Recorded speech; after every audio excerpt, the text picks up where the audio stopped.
आज चलतु मुगरे गोटे मिठा पिठा बनैबा। मात्र 15 रु 20 मिनिट भितर यही पिठाटा आमर रेडी हो बनैबाटा तो बहुत ही सहज, खाइबा बहुत टेस्ट। नमस्कार, मु रश्मि यूट्यूब रे आपण समस्त को स्वागत।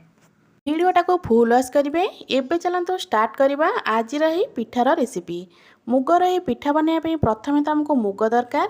मुझे गोटे कप मुग को 3 रु 4 घंटा आगु बतुरेकिना रखिदेची। मुग ये मोर भल भाव में बतुरिकी पूरा फुली जाइए। मुझे देखा जो मेजरमेंट कप्रे मो मुग को बतुरे से ही आम सबुजाक जिनस को यूज करवा। मुझे कप्रे ही गोटे कप मुग को बतुरेकी रखी। बतुरा मुग को एटी आम बाटिबा। तो ये मुझे सबुजाक मुग को छाणिकिना जार दे दूची। पानीर परिमाण ये बहुत ही कम देवे, बेसी पानिया कर बाटबेनी। तो मुझे जार मुग को दे सारापर अल्प टिके ये मुझे पानी देती। पानी दे सारापर ताको चिक्कण करके पूरा बाटी आने, जमा भी खदखदड़िया करेंगे, पूरा चिक्कण करके बाटिदेवे। मुझे आपण मानक देखा देखो मुगटा मोर केते भल भाव में बाटी जाइए। तो आपको एवं चिक्कण कर बाटी देती। एवं मुग को ना गोटे बड़ जगह को आम ट्रांसफर करदे, जो थी कि गोलैयापी टिके आमको सुविधा हम। सबुजाक मुग को भल भाव में पोछिकिना मुझे देदेची बड़ जगार। एवं से मेजरमेंट कप्रे मुझे दूची गोटे कप भाया सुजी, गोटे कप भाया मैदा, गोटे कप सुजी, गोटे कप मैदा दे सारापर से कप्रे गोटे कप दवा आम चीनी। चीनीर परिमाण जमा भी कम करेंगे। से कप्रे गोटे कप चीनी देवे। एवं से दवा अल्प गुजराती गुंड, अल्प दवा पान मधुरी। एवं से दूसरी हाफ चामच भी कम लुण, लुण जस्ट अल्प टिके देती, हाफ चामच बहुत कम। एवं से अल्प दवा खाइबा सोडा, खाइबा सोडा देले पिठाटा आमर बहुत भल भाव में फुली थाए। तो से अल्प खाइबा सोडा देकी प्रथम ताको सुखिलार ही एमती गोलेबे, पानी देबेनी, सुखिलार एमती गोलेबे। कारण प्रथम आमको जना पड़ोनी एथिरे केते पानी दरकार हम, बेसी पानी मध्य दे ही जाई पारे। प्रथम सुखिलार भल भाव में गोलई सारापर एबे आमे आवश्यक अनुसार पानी एथिरे ऐड करबा। जदि आपण मानको आज रही रेसिपीटी भल लगे वीडियो को लाइक करेंगे, शेयर करेंगे। चैनल जदि नुआ अच्छा सब्सक्राइब तो निश्चय करदे। बैटर मोर ये बेसी टिके बहलिया लगुला, तो सेठी मु अल्प टिके आउ पानी देथिली। जेहेतु आम सुजी पकईचे तो सुजीटा आमर फुलिबो, सेथिपई मुझे अल्प पानी आउ ऐड कर देथिली। पानी अल्प दे सारापर ताकू भल भाव में टिके गोलई देबे। बैटर कंसिस्टेंसी एमिति ही रखिबे। एबे एटा भल भाव में गोलई हो गलानी। याकू एबे घोड़ेकी 5 मिनिट पे छाड़ीदबा। 5 मिनिट पर एबे देखंतु बैटरटा आमर टिके फुली जाइए। जेहेतु आम सुजी देथिले तो बैटरटा टिके फुली जाइए। एबे सेथिरे आम सेई कप्रे ही गोटे कप देदेबा नड़िया कोरा। नड़िया कोरा देकी ये पिठा को बनइले पिठार टेस्टा बहुत ही भल आसताए।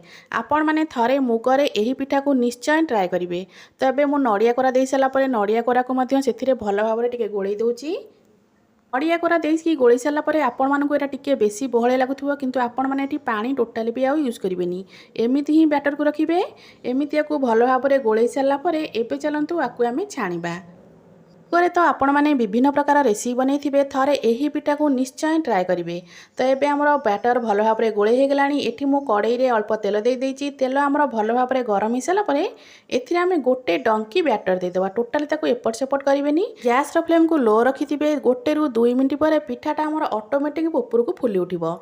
ये पिठाटा बहुत ही फुल्का फुल्का होता। तो पिठाटा 1 रु 2 मिनिट पर ऊपर को फुली उठला पर आकु आमे आरपट को लौटे देबा।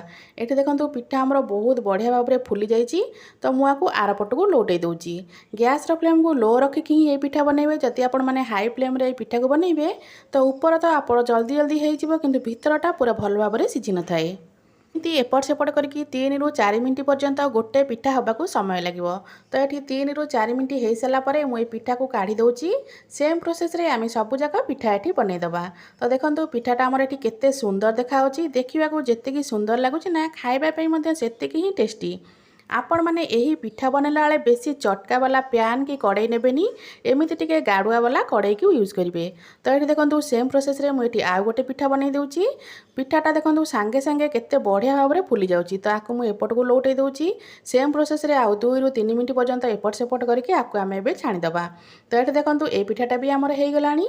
तो सबुजाक पिठा को मुझे गोटे प्लेट रे आपण मानू देखौची। देखो पिठा आमर केते बढ़िया देखा जाउची।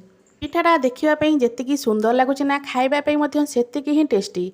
आशा करछि आपण मानकु आज रेसिपीटी भल लगी। जदि आपको आज रेसिपी भल लगी वीडियो को लाइक करेंगे, शेयर करेंगे। चैनल जदि नुआ अच्छा सब्सक्राइब तो निश्चय करदे।